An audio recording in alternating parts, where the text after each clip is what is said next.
Hello everyone, here I Komal Sharma welcomes you all at your own Gargi classes, a place where you can easily get all the information relevant to your competitive exams. So आज के words और vocabulary is extracted है from your editorial discussion of Indian Express newspaper from yesterday. It was 31st of July 2021. So let's begin with the first word. So here you have a first term that is stood up. तो stood up का मतलब होता है to fail to meet someone for a date, meeting or appointment, especially without telling them. Exactly होता क्या है, यहाँ पे थोड़े words mismatch हो रहे हैं, sorry for that. Exactly stood up का मतलब होता है कि जब आपकी किसी के साथ डेट फिक्स होती है, मीटिंग फिक्स होती है, अपॉइंटमेंट फिक्स होता है, या फिर किसी भी तरीके का आप किसी पर्सन को बोलते हो to meet on this date on this time, और आप वहाँ एग्जैक्टली उस टाइम पे नहीं पहुँच पाते हो and you fail to meet that person without informing the next person, तो उसी को स्टूड अप बोलते हैं. किसी को वेट कराना is what we call stood up.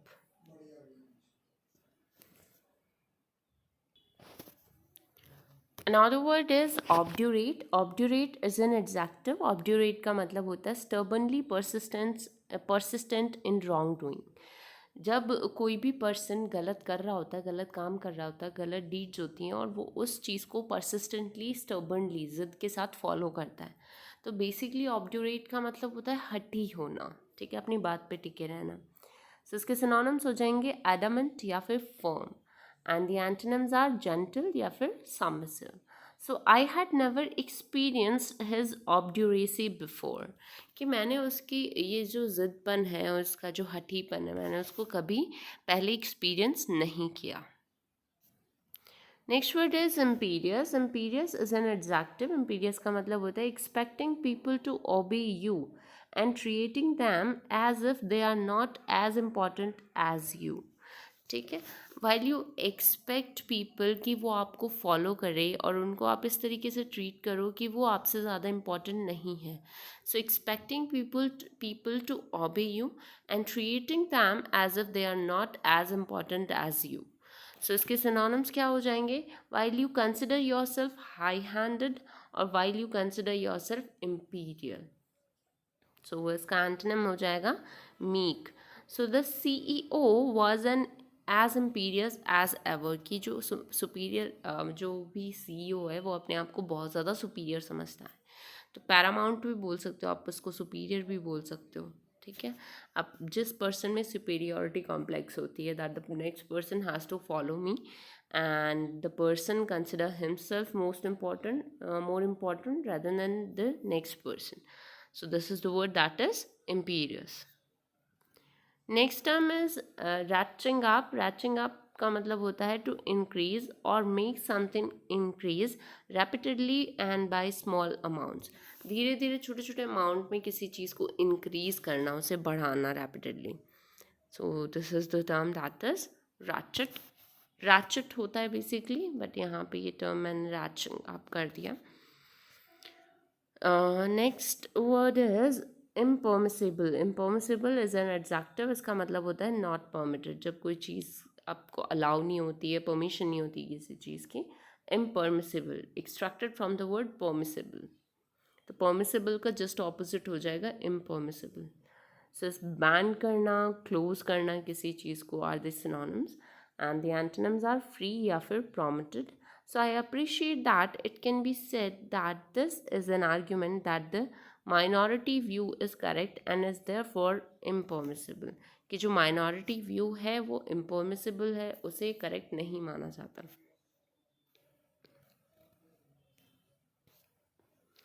Next word is obnoxious. Obnoxious is an adjective. इसका मतलब होता है extremely unpleasant. जब कोई चीज़ बहुत ज़्यादा हमें खुशी नहीं देती है, हमें इरिटेट करती है, अनप्लेजेंटनेस हमारे में क्रिएट करती है, इरिटेट करती है हमें, उसे obnoxious बोला जाता है. So unpleasant and nasty are the synonyms and the antonyms are pleasant या फिर charming. So all the Protestantism of England was in arms against the author of the obnoxious tract. That there is an author जिसने एक tract निकाला है जो कि obnoxious and pleasant acceptable नहीं है, तो जितने भी इंग्लैंड के जो प्रोटेस्टेंट्स हैं वो उसके अगेंस्ट में हैं।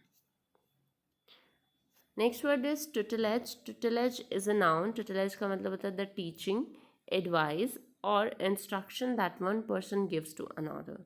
एक पर्सन दूसरे पर्सन को अगर किसी चीज़ के लिए गाइड करता है, उसे एडवाइस करता है, उसे इंस्ट्रक्शंस देता है, तो उसे tutelage बोला जाता है. सो गाइडेंस देना, लेसन देना or the synonyms.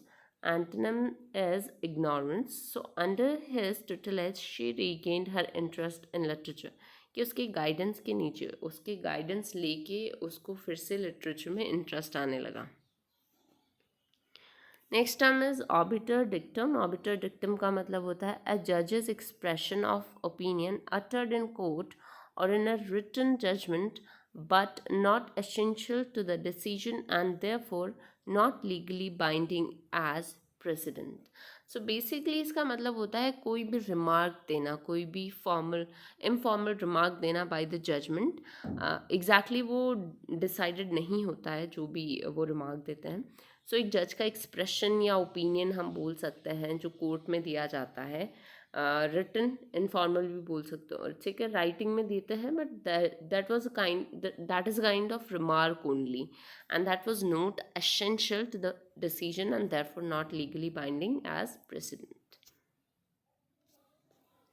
Next word is wilt. Wilt is a verb. Wilt का मतलब होता है यूज्ड अबाउट अ प्लांट और फ्लावर. एक प्लांट और फ्लावर के लिए बेसिकली हम विल्ट वर्ड का यूज़ करते हैं. किस सेंस में करते हैं? To bend and to start to die because of heat और लैक ऑफ वाटर. जब किसी प्लांट में या फ्लावर में पानी की कमी हो जाती है या हीट बहुत ज़्यादा हो जाती है, तो वो क्या प्लांट या वो जो फ्लावर है वो मुरझा जाता है. सो उस मुरझाने के प्रोसीजर को बेसिकली विल्ट बोला जाता है. सो ड्रूप होना, sag and wither are the synonyms. Thrive and flourish are the antonyms. So she concentrated hard on another wilted flower, bringing it back to full bloom. So वो किस पे concentrate कर रही है? कि जो भी withered flower है उस पे, और वो कोशिश कर रही है कि दोबारा उससे उसको खिलाया जा सके. Next word is cynicism. cynicism is a noun. cynicism का मतलब होता है the belief that people are only interested in themselves and not sincere. जब आपको ये बिलीव हो जाता है कि अब लोग ज़्यादा सिंसियर नहीं रहे हैं, वो दूसरों की परवाह नहीं करते हैं, उनको सिर्फ खुद में इंटरेस्ट रहा है, तो डाउट करना is what we call cynicism. या फिर किसी के फ़ायदा उठाना for your own purposes is also cynicism. So इसके सिनोनिम्स हो जाएंगे to doubt and distrust, and the antonyms are trust या ऑप्टिमिज्म. पेसिमिज्म भी आप बोल सकते हो cynicism को. So he has often been accused of cynicism in his attitude towards politics. उसके पॉलिटिक्स के towards जो एटीट्यूड था उसकी वजह से उसे cynicism बोला जाता है. उसे accuse किया गया with the name cynicism. A skeptic person. Next word is nicety. Nicety is a noun. Nicety का मतलब होता है फाइन और सटल डिटेल. मतलब एक डीपेस्ट डिटेल, बारीकियाँ किसी चीज़ की. सिनोनिम्स हो जाएंगे इसके न्यूएंस या फिर detail, and the antonyms are inaccuracy and precision. Precision भी बोल सकते हो आप उसको, जब एक्यूरेटली हम किसी चीज़ को विद डिटेल स्टडी करते हैं. So the use of the word is overall. Interactions tend to be very polite and formal, and conversations are sprinkled with many niceties. ठीक है? So these are the words for today. Thank you so much. Stay continue with Gargi classes. अगर आपको इस session की PDF file चाहिए तो वो Telegram पे मिल जाएगी. चैनल का जो लिंक है वो डिस्क्रिप्शन बॉक्स में दे रखा है.